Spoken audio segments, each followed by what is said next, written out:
Alhamdulillah hari ini Minggu tanggal 3 Juni tahun 2022, Suara Indonesia TV ya, serta Gempar TV bisa bersilaturahmi sekaligus berbincang-bincang dengan salah satu pemilik tour and travel NBW. Oke, NBW itu adalah tour and travel yang bergerak di bidang haji dan umroh ya Pak ya. Termasuk pariwisata. Ya, termasuk pariwisata and tour and travel. Oke Pak, ngomong-ngomong nama lengkap Bapak siapa Pak? Nama saya Saib Rizal. Oke. Yang beralamat di Garut. Tepatnya di mana Pak? Di daerah Cimanuk. Seputar Cimanuk ya. Ya. Desa Jayaraga nggak salah ya? Iya. Desa Jayaraga ya. Betul. Jayaraga. Oke Pak, sejak kapan tour and travel Bapak didirikan Pak? Silakan. NBW itu berdiri sejak tahun 2009. Yang mana NBW itu dulunya bergerak di bloker hotel. Yang mana bloker hotel itu blok hotel di daerah ataupun kota Mekah dan juga Madinah, yang mana itu menjadi salah satu fasilitas yang diinginkan dalam pelaksanaan perjalanan ibadah umroh atau haji.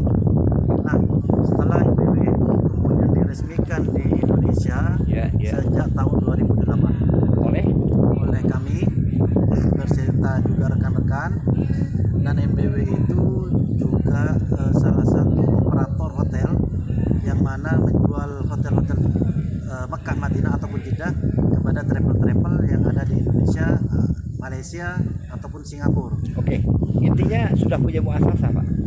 Muasasah kami adalah Al-Khumri.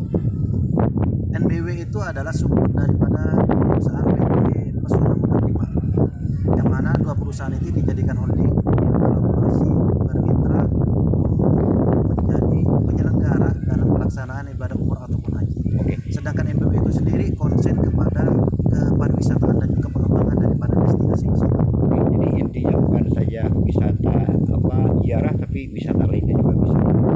Misalnya Termasuk inbound, outbound dan juga base melaksanakan product knowledge daripada NBW Tour.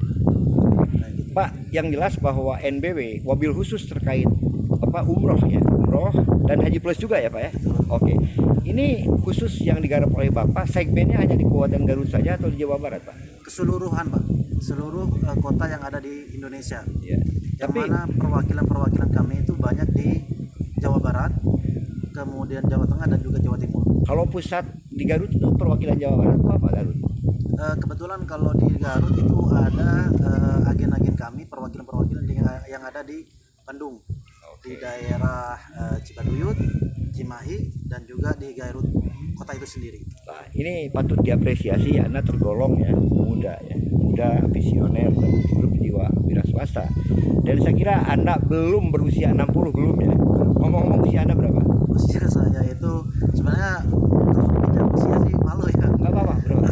Saya kalau usia itu 33. Oh, masih muda. Ini termasuk anak milenial. Jadi muda kaya Pak, udah tua masuk surga. Kalau kayak sih enggak. Ya, harus.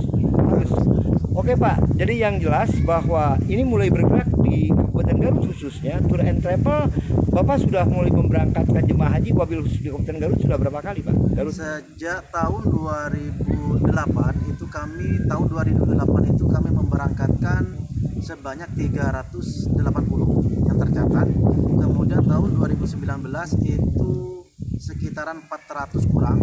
Kemudian tahun 2019 saya kepotong oleh masa pandemi selama 2 tahun, dan kita bergerak kembali kemarin tahun 2022 ini, yaitu sejak Maret 2020. Dan itu Bapak berjumlah 2 bus, total keseluruhan 73, kemudian keberangkatan kembali itu 39.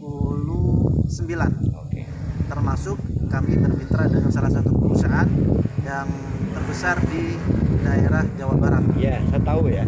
Al-Maksum itu bergerak pertama di bidang minyak, kemudian di bidang konstruksi juga main. Kebetulan salah satu cucu Al-Maksum menyalurkan Bupati Garut yang diusung oleh PDIP, terkenal banget ya Pak ya. Oke Pak, ini patut diapresiasi. Bapak masih muda, tapi ya katakanlah Bapak sudah cukup berhasil mengelola tour and travel. Dan mengelola tour and travel tidak semudah memberikan telapak tangan. Pertama, ini menyangkut trust, kepercayaan Pak. kemudahan terutama terkait dengan wisata religi ya. Ini masalah ibadah. Orang sering kali kecewa dengan menjamurnya tour and travel yang bergerak di bidang umroh, haji, tapi muaranya banyak jemaah yang tidak diberangkatkan ya. Nah, intinya kiatnya itu apa? Atau strategi apa untuk mempertahankan kepercayaan? Baik. Silakan, Pak. Yang pertama, sesuai dengan regulasi PMA, regulasi daripada pemerintah, aturan Kementerian Agama PMA nomor 8 itu bahwasannya travel itu memberikan 5 kepastian kepada jemaah. Pertama, pastikan itu travelnya, pastikan tiketnya, pastikan visanya, pastikan hotelnya, dan juga pastikan jadwalnya. 5 tersebut harus dipahami oleh jemaah agar tidak tertipu oleh penyelenggara yang kurang bertanggung jawab. Maka himbauan oleh kami sesuai dengan aturan ataupun himbauan daripada Kementerian Agama, jemaah itu harus banyak-banyak mencari informasi terkait keberangkatan ibadah umroh. Tidak sedikit jemaah itu terkena penipuan, juga terkena oleh janji-janji manis penyelenggara yang kurang bertanggung jawab. Maka kami menghimbau ke seluruh jemaah Indonesia, khususnya Kabupaten Garut ataupun Jawa Barat, agar memastikan penyelenggara ataupun memastikan travelnya, bahwasannya hotelnya apa, pesawat yang digunakan itu apa, jadwal keberangkatannya itu apa, kemudian hotelnya di mana, jaraknya berapa, dan juga visanya itu apa, muasasanya apa. Sesuai dengan aturan regulasi pemerintah, bahwasannya penyelenggara ataupun travel itu tidak boleh memberikan akomodasi kepada jemaah melebihi daripada 500 meter jarak antara hotel dengan masjid. Itu sesuai dengan PMA. Kemudian tidak boleh memberikan nasi box. Minimal prasmanan itu yang disajikan oleh travel kepada jemaah minimal 3 menu. Di luar daripada konteks tersebut itu tidak boleh dilakukan oleh pada pemerintah, daripada penyelenggara ataupun travel. Dan juga tidak boleh memberikan flight ataupun pesawat melebihi daripada 1 transit. Tidak boleh 2 transit. Contoh misalkan dari Jakarta, Singapura, Abu Dhabi, tidak boleh. Maksimal 1 transit. Jadi ketika misalkan jemaah diberikan dua transit ataupun lebih daripada 1 transitnya, maka jemaah berhak untuk menggugat ataupun memprotes daripada penyelenggara itu sendiri ataupun ke travel tersebut, karena sesuai dengan aturan regulasi pemerintah Kementerian Agama dalam hal ini. Oke Pak, ini jelas dalam waktu dekat, karena sekarang hari besar ya Pak ya. Kemudian rencana rencana yang mau ikut umroh Bapak ya. Kebetulan yang sudah terdaftar di manifest kami itu setelah hajian ini itu kita akan memberangkatkan 45 orang September. Kebetulan itu perwakilan kami yang ada di Magelang, Jawa Tengah. Untuk Oktober itu juga kami 45 seat, cuman keisi masih 38. Untuk September udah close 45. Dan juga Januari kami punya 2 program, umroh plus Turki dan juga umroh reguler. Oke. Untuk saat ini yang sudah terdaftar, yang sudah masuk di database kami, sementara ini. Oke, kriteria ingin daftar ke perusahaan Bapak itu bagaimana Pak? Apa harus lunas sekaligus atau dicicil? Enggak, kami sesuai dengan aturan pemerintah bahwasannya jemaah tidak boleh melunasi langsung. Kami memberikan segmen pembayaran kepada jemaah. Pertama, jemaah DP 3 juta, jemaah tersebut sudah mendapatkan sudah mendapatkan perlengkapan umroh yaitu koper, batik, mukena ataupun ihram, dan juga perlengkapan yang dibutuhkan jemaah 3 juta daripada travel nominalnya itu 3 juta, dan sudah mendapatkan kepastian daripada flight ataupun penerbangannya itu sendiri. Kemudian ini kan biasanya nilai untuk umroh itu di angka 37, 32. Ini cicilan di depannya Pak? Kami tidak memberikan opsi untuk jemaah cicilan karena kami menghindari daripada hal-hal yang kami tidak inginkan.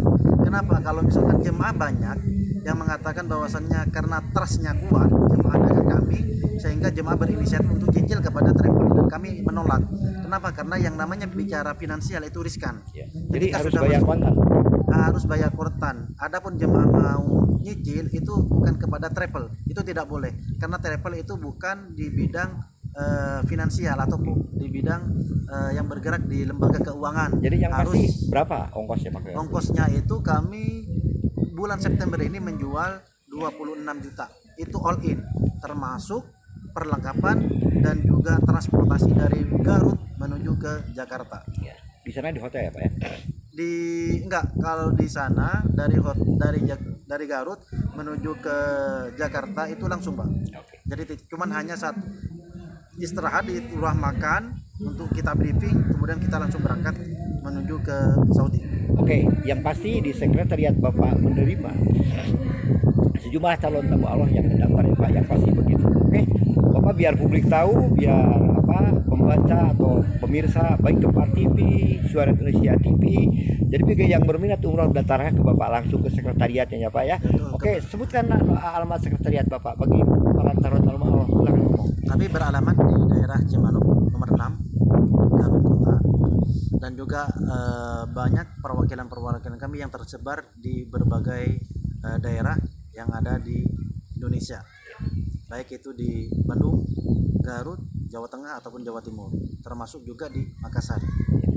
Jadi yang pasti Bapak menerima setiap calon tamu Allah ya, Betul. baik langsung kepada Bapak maupun melalui perwakilan Bapak. Perwakilan kami. Jadi yang pasti biayanya itu 26 juta 26 cash. juta. Jadi intinya tidak pernah dikreditkan ya Pak ya. Nah, agak ada kredit. Kalau misalkan bicara masalah kredit, itu tidak boleh travel itu menerima uang kredit ataupun titipan daripada jemaah. Tidak boleh. Tidak boleh. Karena apa? Karena travel itu bukan lembaga keuangan. Tapi peran dan fungsi travel Hanya sebatas menyelenggara menerima pembayaran dari jemaah. Tidak boleh jemaah nabung ke travel. Adapun jemaah yang mau nabung, dia harus ke pihak perbankan karena mempunyai jaminan daripada OJK. oke.